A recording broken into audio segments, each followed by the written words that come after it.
नमस्कार, मैं राजीव कुमार विजन बिहार से।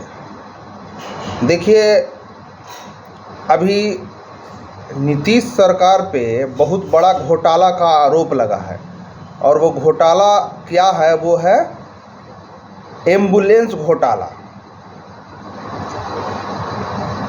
बिहार के मुख्यमंत्री नीतीश कुमार की सरकार पर 1600 करोड़ रुपए का घोटाले का आरोप लगे हैं और आरोप है कि नीतीश की पार्टी के ही सांसद के रिश्तेदार को एम्बुलेंस का ठेका दिया गया और ये नियम में बदलाव करके उनको ठेका दिया गया, उनको लाभ पहुंचाया गया। और ये सांसद है जहानाबाद के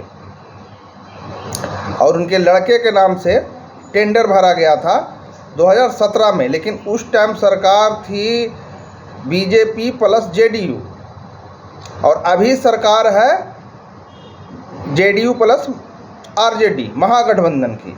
उस टाइम के स्वास्थ्य मंत्री थे मंगल पांडे, हालांकि स्वास्थ्य विभाग के सचिव थे प्रीतम अमृत ही उस टाइम भी और अभी भी, और अभी है स्वास्थ्य विभाग तेजस्वी यादव। रविशंकर जी ने प्रेस कॉन्फ्रेंस करके ये बताया कि उनके नियम में फेरबदल करके उनके अपने ही सांसद ने इसका लाभ लिया, लेकिन सुशील कुमार मोदी जी का अभी तक कोई स्टेटमेंट नहीं आया है, क्योंकि सबको जानते हैं कि सुशील कुमार मोदी जी के चहेते नेता है मंगल पांडे और चहेते ऑफिसर हैं प्रीतम अमृत। अभी तक उनका स्टेटमेंट नहीं आया है और सारा मीडिया उनका पीसी का इंतज़ार कर रहा है कि क्या वो बोलते हैं।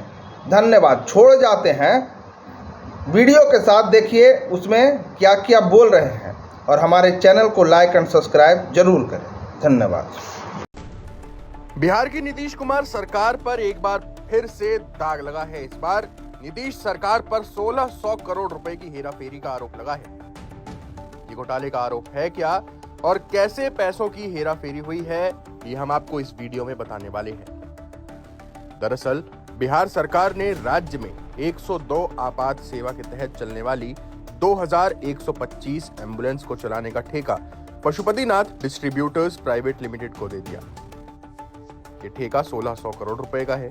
सरकार की इस योजना के तहत एम्बुलेंस गंभीर रूप से बीमार लोगों, गर्भवती महिलाओं और नवजात बच्चों को अस्पताल पहुंचाती है। इसके एवज में मरीजों से कोई फीस नहीं ली जाती। मीडिया रिपोर्ट्स अब ये बता रहे हैं कि पीडीपीएल के निदेशक जेडीयू सांसद के रिश्तेदार हैं। इस कंपनी में सांसद महोदय के कई रिश्तेदार निदेशक पद पर। बताया गया है कि राज्य में एम्बुलेंस के संचालन के लिए पीडीपीएल को ये ठेका दूसरी बार मिला है। इस बार ठेके के लिए पीडीपीएल ने अकेले ही दावेदारी की थी। कंपनी के खिलाफ कई अनियमितता का आरोप भी लगा था, जिस पर पटना हाई कोर्ट की ओर से भी टिप्पणी की गई थी। ठेका देने के लिए नियमों में बदलाव भी किए गए, ऐसा कहा जा रहा है। यह आरोप है कि ठेका देने के लिए नियमों में बदलाव किए गए। नियमों के मुताबिक अगर कोई कंपनी अकेले ही बोली लगा रही है तो उसके पास पिछले 3 सालों के दौरान कम से कम 750 एम्बुलेंस को चलाने का अनुभव है।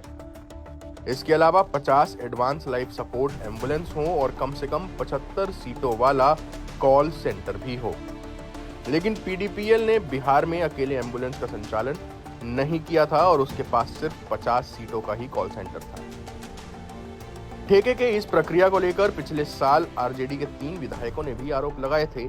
अब क्योंकि आरजेडी और जेडीयू दोनों मिलकर बिहार में सरकार चला रहे हैं, तो इस मामले पर आरजेडी चुप है। वहीं तेजस्वी यादव बिहार के स्वास्थ्य मंत्री बन गए।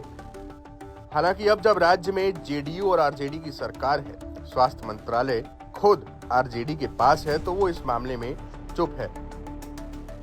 इसके बाद आरजेडी विधायकों की शिकायतों को भी ठंडे बस्ते में डाल दिया गया है और इस मामले में पटना हाई कोर्ट की ओर से जो टिप्पणी थी उस पर भी फिलहाल कोई शोर नहीं है।